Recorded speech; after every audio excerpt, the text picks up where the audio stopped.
Notre Dieu soit avec vous et que Dieu puisse vous bénir, bien-aimés, dans le Seigneur.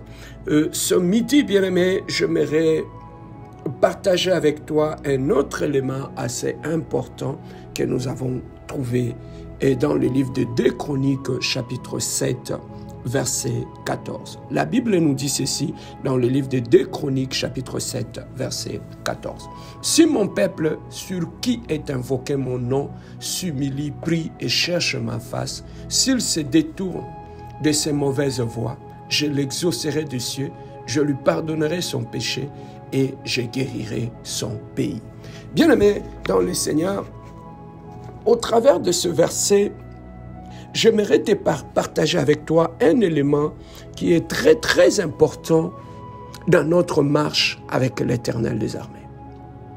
Bien-aimé, je l'ai toujours dit, marcher avec l'Éternel, c'est un choix personnel que tu fais.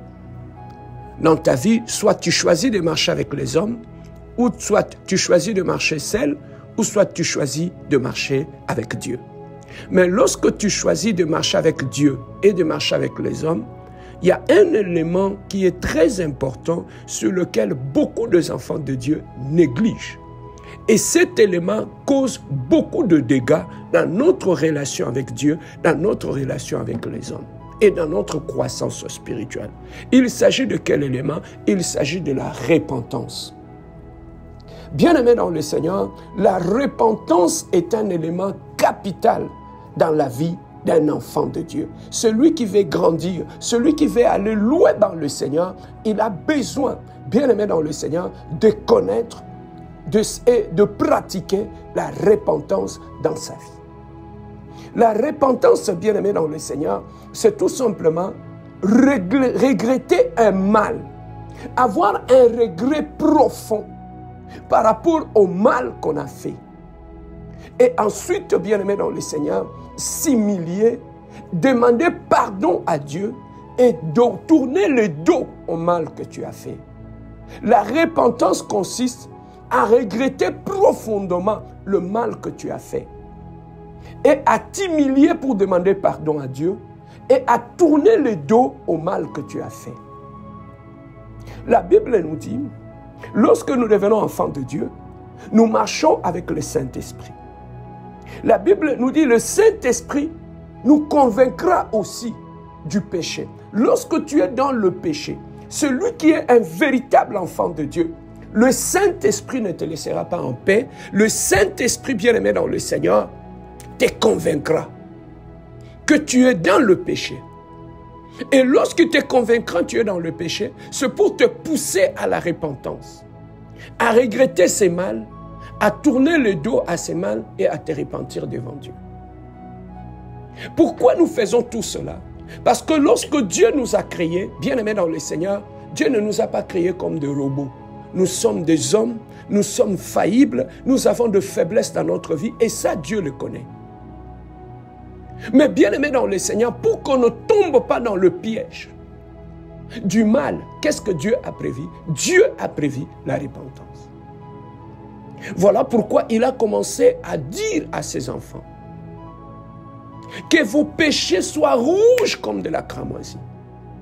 Je les rendrai blancs comme neige. Donc ce Dieu-là est capable, même si le péché que tu as fait est tellement profond, dans le cœur de Dieu, tu trouveras toujours de l'amour qui t'aidera à demander pardon et à remettre le compteur à zéro. Bien-aimé, c'est lui qui connaît l'importance de la repentance dans sa vie. Il gardera sa relation avec Dieu et ainsi qu'avec les hommes. Parce que lorsque notre relation se détruit avec Dieu, ça impacte aussi les relations qu'on a vis-à-vis des hommes qui sont tout autour de nous. Voilà pourquoi, en tant qu'enfant de Dieu, la Bible nous dit que quel que soit le péché qu'on peut commettre, dans le cœur de Dieu, on trouvera toujours un moyen de trouver le pardon et la miséricorde de Dieu. Mais pourquoi Dieu ne veut pas que nous puissions demeurer dans le péché que nous avons commis? Qu'on ne reste pas dans ce péché-là. D'abord, bien-aimé dans le Seigneur, lorsqu'on reste dans ce péché-là, ça brise ta communion avec Dieu. Lorsque tu demeures dans le péché, non seulement ça brise ta communion avec Dieu, mais ça a un impact même sur tes prières. Parce que quand on est dans le péché, la seule prière que Dieu écoute d'un pécheur, c'est la prière d'exaucement, de pardon, de la repentance. Donc, lorsqu'on ne se répand pas, il est difficile pour que Dieu t'écoute. Donc, le manque de repentance dans la vie affecte ta relation avec Dieu, affecte ta vie de prière, bloque ta croissance spirituelle, t'éloigne de Dieu et donne un droit légal à l'ennemi d'opérer dans ta vie. Donc, l'ennemi bien-aimé dans le Seigneur, le péché, lorsqu'on demeure dans le péché, tu donnes au diable le droit légal d'opérer. À force de rester dans le péché, tu ouvres de portes et tu brises ta protection divine. Et voilà pourquoi le diable, on l'appelle l'accusateur. Lorsqu'on demeure dans le péché, le diable t'accuse. Quand tu t'élèves dans la prière pour demander quelque chose à Dieu, le diable s'élève et il montre à Dieu sa parole. Que Dieu ne bénit pas le pécheur. Que le péché nous éloigne de Dieu.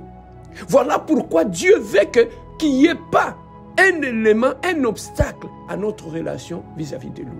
Voilà pourquoi celui qui a compris l'importance de la repentance ne peut jamais demeurer dans le péché. Un vrai enfant de Dieu qui marche avec le Saint-Esprit en lui, bien-aimé, tu ne peux pas demeurer dans un péché et être en paix. Un vrai enfant de Dieu qui marche avec le Saint-Esprit, tu ne peux pas faire du mal aux gens et trouver le sommeil. Non, ça n'existe pas. Un vrai enfant de Dieu qui marche avec le Saint-Esprit, tu ne peux pas demeurer dans le mensonge, dans la manipulation, dans la haine, dans la méchanceté et te sentir à l'aise dans tout ça. Bien-aimé, quelque chose ne va pas. Un vrai enfant de Dieu ne peut jamais trouver le repos, la paix et la joie dans le péché. Donc, il faudrait qu'il puisse se repentir, réparer avec son Dieu pour qu'il puisse retrouver son équilibre et pour sa paix. Voilà, bien-aimé, le comportement d'un vrai enfant de Dieu et la place que la repentance occupe dans la vie de tout enfant de Dieu. Bien-aimé, la vie de repentance, lorsqu'on se repent, on doit regretter le mal qu'on a fait. Ce n'est pas ce que nous faisons souvent. Tu fermes les yeux, Seigneur, je péchais contre toi, pardonne-moi et c'est fini. Non. La vraie repentance doit d'abord être précédée par le regret du mal que tu as fait vis-à-vis de Dieu, vis-à-vis des hommes. Bien-aimé, si en toi-même, lorsque tu tombes dans un péché, de péché, de l'impudicité, de l'adultère, de tout ce que tu peux être comme un péché. Lorsque en toi, bien-aimé, tu te sens en paix dans ça, pose-toi la question si réellement tu es un enfant de Dieu. Pose-toi la question si réellement le Saint-Esprit est en toi. Beaucoup de gens que tu vois dans nos églises ici, ils ne sont ni enfants de Dieu, ils n'ont pas le Saint-Esprit. Voilà pourquoi ils se sentent à l'aise lorsqu'ils font du mal ou lorsqu'ils demeurent dans le péché. Un vrai enfant de Dieu, qui a le Saint-Esprit en lui, bien-aimé dans le Seigneur, tu ne peux pas trouver le sommeil. Lorsque tu vis dans la masturbation, lorsque tu vis dans l'impudicité, lorsque tu vis dans l'injustice, lorsque tu vis dans l'hypocrisie, lorsque tu vis dans le mensonge. Un vrai enfant de Dieu, bien-aimé, il sent mal après avoir menti. Il se répand. Mais lorsque tu commences à te sentir normal tout en mentant, bien-aimé dans le Seigneur, vérifie très bien, es-tu vraiment un enfant de Dieu? Beaucoup de gens bien-aimés iront en enfer, tout simplement parce qu'ils pensent dans leur esprit qu'ils sont enfants de Dieu, alors qu'ils ne le sont pas. Un vrai enfant de Dieu, parmi les choses qui démontrent qu'on est réellement un vrai enfant de Dieu, on ne se sent plus à l'aise dans le mal, dans l'injustice et dans le péché. Bien-aimés, regardez pendant l'époque de Noé. Dans l'arche de Noé, il y a eu que ces 3 enfants et leurs femmes, et lui et sa femme et les animaux. Lorsque Noé a prêché la repentance, tout le pays, bien-aimé, même les gens qui ont participé à la construction de l'arche, ils ont refusé de se repentir. Et du haut des cieux, Dieu a libéré, a ouvert les écluses des cieux. La pluie est tombée. Dieu a tué des hommes et de femmes qu'il avait créés à son image. À cause de quoi? De la repentance. Bien-aimé, tu dois remettre la repentance à la première place dans ta vie. À chaque fois que tu tombes dans le péché, tu te mets sur les champs, tu n'attends pas le soir avant de dormir. Là où tu es, tu te mets directement à genoux. Tu pleures devant Dieu, tu te répands et tu tournes ton dos au mal que tu as fait pour ne pas te repentir à chaque seconde. Bien-aimé, Noé est rentré seul. L'humanité a été détruite. À cause de quoi? Par manque de la repentance. Bien-aimé, nous devons faire très attention par rapport à la repentance. Nous avons vu le fils prodigue. Il est allé, il a demandé son héritage, il est allé, il a fait toute le bêtise qu'il voulait. Mais la Bible nous dit, à un moment, il est resté en lui-même. Il a compris qu'il était dans l'erreur. Il a compris qu'il avait fait du mal, quitter la maison de son père et aller dilapider son héritage. La Bible nous dit, il s'est prêché à lui-même. Il a quitté l'environnement où il était. Il a dit, je vais rentrer à la maison de mon père. Et il est rentré et il a trouvé la miséricorde. Bien aimé, personne n'avait prêché le fils prodigue. Lis dans ta Bible. Personne ne l'avait exhorté. Mais lorsqu'il avait compris qu'il était dans le mal, il s'est levé de la boue où il était. Il est rentré dans la maison d'un enfant de Dieu. Un vrai enfant de Dieu. N'attends pas, bien-aimé, que les gens puissent te dire que ton comportement est mauvais, que tu as pris de mauvaises décisions, que tu te comportes très mal. Un vrai enfant de Dieu doit apprendre à se remettre en cause. Savoir que je suis dans le mal, bien-aimé. Deux fois, apprends à rester seul toi-même dans ta vie. Revois ton comportement vis-à-vis de ceux qui sont tout autour de toi, de tes enfants, de ta femme, de ton mari, de tous ceux qui sont tout autour de toi. Ta vie est bloquée comme ça. C'est parce qu'il manque la repentance dans ta vie. Il manque la repentance dans ta vie. Voilà pourquoi tes prières ne marchent pas. Pourquoi? Parce que la prière que Dieu attend de toi, c'est la prière que tu te repentes d'abord de mal que tu avais fait. Que tu te repentes d'abord de cet avortement que tu avais fait en cachette. Que tu te repentes d'abord du mari d'autrui que tu avais pris. Que tu te repentes d'abord de toutes ces cachotteries, d'hypocrisie que tu as dans ta vie. C'est ça que Dieu attend d'abord. Tu prieras pour 2025. Tu feras tout, bien-aimé, aussi longtemps que tu ne te repentiras jamais pour le mal que toi-même, ta conscience te dit que tu avais fait. Bien-aimé, aucune de tes prières ne marchera. Parce que la seule prière que Dieu écoute lorsqu'on est dans le péché, c'est la prière de la repentance. Voilà pourquoi, dans le verset que nous venons de lire, il a dit, si mon peuple sur qui mon nom est invoqué, s'humilie, prie, et se détourne, cherche ma face, et se détourne de ces mauvaises voies, et je reviendrai vers mon peuple, et je guérirai mon pays. On voit la conséquence de là où l'homme se répand. Lorsque l'homme se répand, Dieu s'élève comme le Dieu de la restauration, et il restaure toutes choses. Maman, tu veux que Dieu change la situation dans ton mariage, papa? Mais commence d'abord par te repentir par rapport au mal que tu as fait dans ton mariage.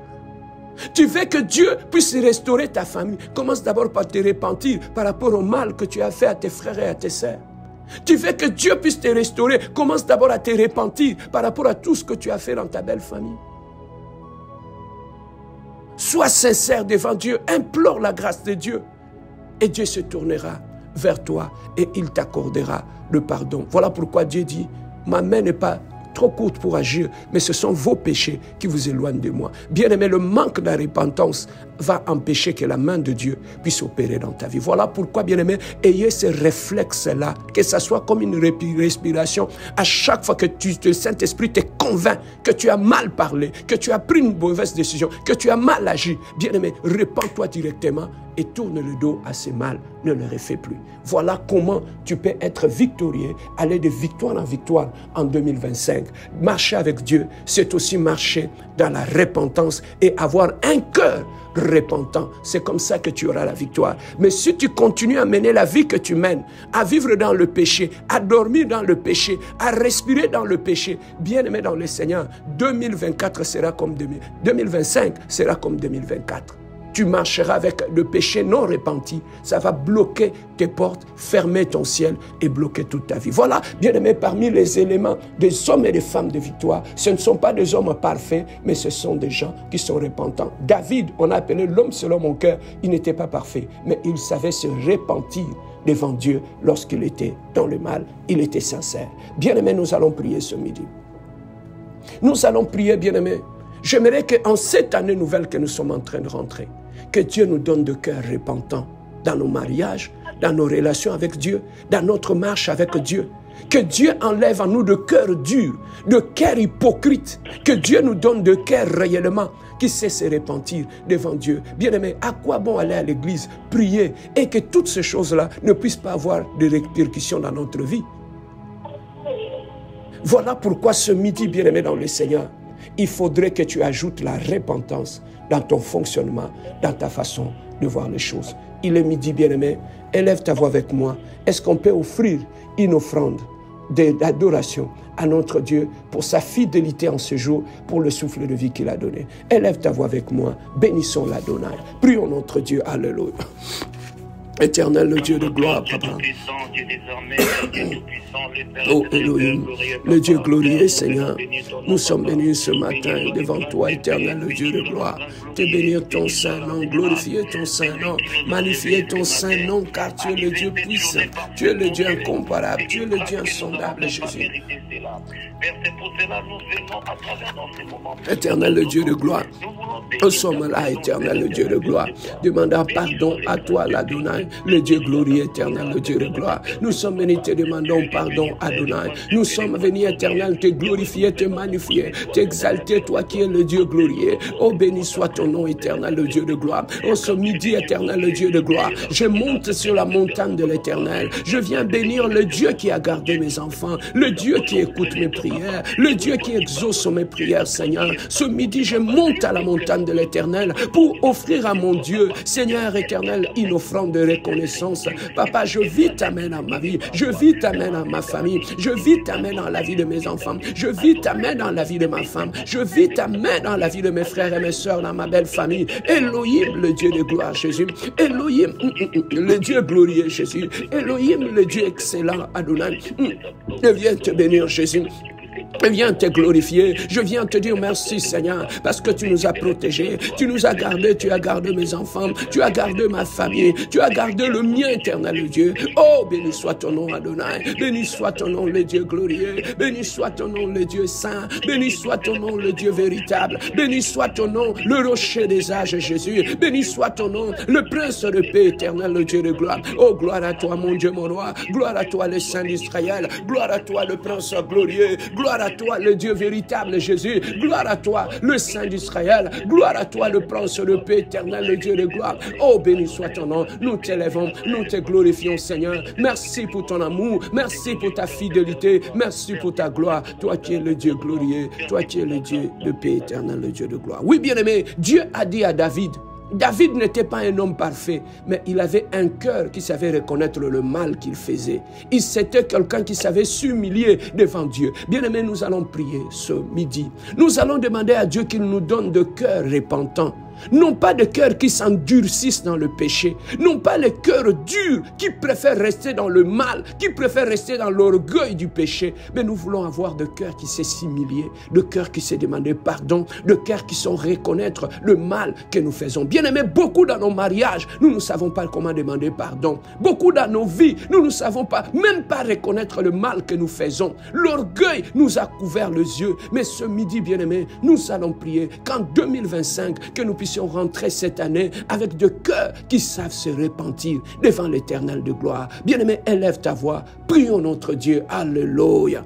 Éternel, le Dieu de gloire, oh toi qui es le prince de paix, Jésus, oh ce midi, my God, je viens ce midi, éternel, le Dieu, demander devant toi, Adonai, Papa, Seigneur, toi qui accordes, éternel, le Dieu, donne-moi un cœur qui sait s'humilier, Jésus, donne-moi un cœur qui est sensible à la voix du Saint-Esprit, Seigneur, donne-moi un cœur qui sait se repentir dans le mal. Seigneur de gloire, que mon cœur ne s'endurcisse pas dans le mal, que mon cœur ne demeure pas dans la boue du péché, que mon cœur ne demeure pas dans la méchanceté, dans la haine, dans l'hypocrisie, Seigneur. Éternel, le Dieu de gloire, rends-moi sensible au mal, rends-moi sensible au péché, rends-moi sensible à la voix de l'Éternel, rends-moi sensible dans ma marche, Seigneur de gloire. Donne-moi un cœur, Éternel, le Dieu, qui ne résiste pas contre la parole de Dieu. Donne-moi un cœur, Seigneur, qui sait se repentir, Adonai. Donne-moi un cœur, Éternel, le Dieu, repentant, Adonai. Donne-moi un cœur, Éternel, le Dieu de gloire, qui sait, Éternel, le Dieu, se repentir devant toi, le Dieu glorieux, se repentir devant toi, le Dieu puissant, se repentir devant toi, le Dieu incomparable, se repentir devant toi, le Dieu saint, se repentir devant toi, le Dieu insondable, se repentir devant toi, le Dieu glorieux, prince de paix, papa. J'implore ta grâce, mon Dieu, mon roi. J'implore ta grâce, le Dieu glorieux. J'implore ta grâce, le Dieu véritable. J'implore ta grâce, mon Dieu, mon roi, papa. Hey, Jésus éternel, le Dieu de gloire. Papa, donne-moi un cœur sensible à ta voix. Donne-moi un cœur éternel, le Dieu de gloire. Tu sais se repentir, éternel, le Dieu. Donne-moi un cœur qui ne demeure pas dans le mal. Donne-moi un cœur, Seigneur, que je sois mal à l'aise, Seigneur, dans le mal dans ma vie. Que je sois mal à l'aise avec le péché. Que je sois mal à l'aise dans l'impudicité, Seigneur. Que je sois mal à l'aise dans le mensonge, Seigneur. Que je sois mal à l'aise dans la haine, éternel Dieu. Que je sois mal à l'aise dans ce qui, éternel Dieu, m'éloigne de toi, éternel Dieu de gloire. Oh Yahweh, éternel Dieu de gloire. Que ma marche soit une marche de repentance. Que ma vie soit une vie de repentance, Seigneur. Que je sois un serviteur qui sait se repentir devant son maître. Que je sois un serviteur qui a l'humilité dans la repentance, Seigneur. Éternel le Dieu de gloire, que ma vie, éternel le Dieu, soit une vie de repentance, Seigneur. Que ma vie, éternel le Dieu, que je sois humble devant la repentance, Seigneur de gloire, papa. Donne-moi, éternel, la force, la capacité de m'éloigner du mal, éternel Dieu, de vivre dans la sanctification, de vivre dans la droiture, éternel le Dieu de gloire, papa. Que je ne sois pas hypocrite, éternel le Dieu de gloire. Oh, Jésus, éternel le Dieu, que mon cœur ne soit pas dur devant la voix de l'Éternel, que mon cœur ne s'endurcit pas devant le Saint-Esprit, Seigneur, et les mensonges ne contrôlent pas mon cœur, que l'orgueil ne contrôle pas mon cœur, que la haine, Jésus, ne contrôle pas mon cœur. En cette année nouvelle, Seigneur, que j'entre avec un cœur repentant, que je sois un serviteur de Dieu qui sait se repentir, que je sois un serviteur de Dieu qui sait reconnaître ce tort, que je sois un pasteur, Seigneur, qui sait se repentir, que je sois un serviteur qui demande pardon, éternel, le Dieu de gloire, dans sa maison, que je sois un pasteur qui sait reconnaître ses torts dans son mariage, Seigneur. Mais je ne sois pas têtu, incrédule dans mon mariage, mais que je sois un pasteur qui sait se repentir dans son mariage, qui sait se repentir dans sa famille, il sait reconnaître le mal et demander pardon à Dieu, éternel, le Dieu de gloire. Je me tourne vers toi, éternel, le Dieu. Donne-moi un cœur repentant, donne-moi un cœur humble, éternel, le Dieu. Donne-moi un cœur qui demande pardon, éternel, le Dieu de gloire. Que la repentance soit ma respiration, que la repentance chaque jour, éternel, soit dans ma marche, que la repentance soit dans mon cœur, éternel, le Dieu. Donne-moi le dégoût du péché dans ma vie, Seigneur, que le dégoût du péché dans mon cœur, le dégoût du péché dans mes pensées, le dégoût du péché dans ma vie. Seigneur de gloire, papa, restaure la crainte de Dieu dans mon cœur, restaure la crainte de Dieu dans mon ministère, restaure la crainte de Dieu dans mon mariage, restaure la crainte de Dieu dans ma famille. Éternel le Dieu de gloire, papa, augmente la crainte de Dieu en moi, augmente la crainte du péché en moi, augmente la crainte du mal en moi, augmente la crainte du péché en moi. Seigneur, que le péché ne trouve pas la place dans ma vie, que le péché ne demeure pas à ma porte, éternel Dieu, que je ne dors pas dans le péché, que je ne me réveille pas dans le péché. Seigneur, que je sois comme le fils prodigue, que j'apprends à revenir à la maison dans mes horaires, Seigneur. Mais j'apprends à revenir à la maison, Seigneur. Que le péché ne m'éloigne plus de la maison. Que le péché ne m'éloigne plus de Dieu. Que le péché ne m'éloigne plus dans la vie de prière, Seigneur de gloire, papa. Garde-moi en toi, Seigneur. Garde-moi loin de péché. Garde-moi dans ta présence, ô Adonai. Toi, tu es le Dieu puissant et glorieux. Tu es le Dieu glorieux. Tu es le Dieu véritable. Elohim, le Dieu de gloire. Alléluia, alléluia, alléluia, alléluia, alléluia. Oui, Seigneur. Oui, bien-aimé dans le Seigneur. Ce soir, nous allons nous retrouver retrouver encore pour la prière à partir de 20h sur Facebook et YouTube. Bien-aimés dans le Seigneur, soyez connectés à partir de 20h. Nous serons en ligne pour prier. Nous sommes en train de nous avancer petit à petit vers la fin de notre temps de bien-aimés, de notre temps de prière. Nous sommes des Habakkuk, toujours fidèles au poste, que ce soit la fête ou pas, ça ne nous dérange pas. Nous sommes en train, nous sommes comme Marie, nous savons choisir la bonne part, même pendant Noël. La bonne part, c'est la prière pour préparer cette année prochaine qui arrive. Bien-aimé, laissez-moi prier pour toi. Seigneur, que Dieu puisse augmenter la crainte de Dieu dans le cœur de tout celui qui est connecté à ce programme, Seigneur. Augmente la crainte de Dieu dans nos mariages, dans nos vies, dans notre marche, Seigneur. Enlève, Éternel le Dieu, le goût du péché en nous. Place le dégoût du péché dans nos cœurs, dans nos vies et dans nos pensées, Seigneur. Je laisse mon frère et ma soeur entre tes mains, Seigneur. Qu'en cette année nouvelle, Seigneur, qu'il rentre avec un cœur repentant, un cœur qui sait reconnaître ses torts et savoir se repentir devant Dieu. Seigneur, enlève l'incrédulité, l'orgueil, la méchanceté du péché en nous, Éternel Dieu. Donne-nous le cœur repentant. Que l'honneur, la puissance et la gloire te soient rendus pour l'éternité en éternité. Nous te disons Amen. Que Dieu vous bénisse et bon midi à tous.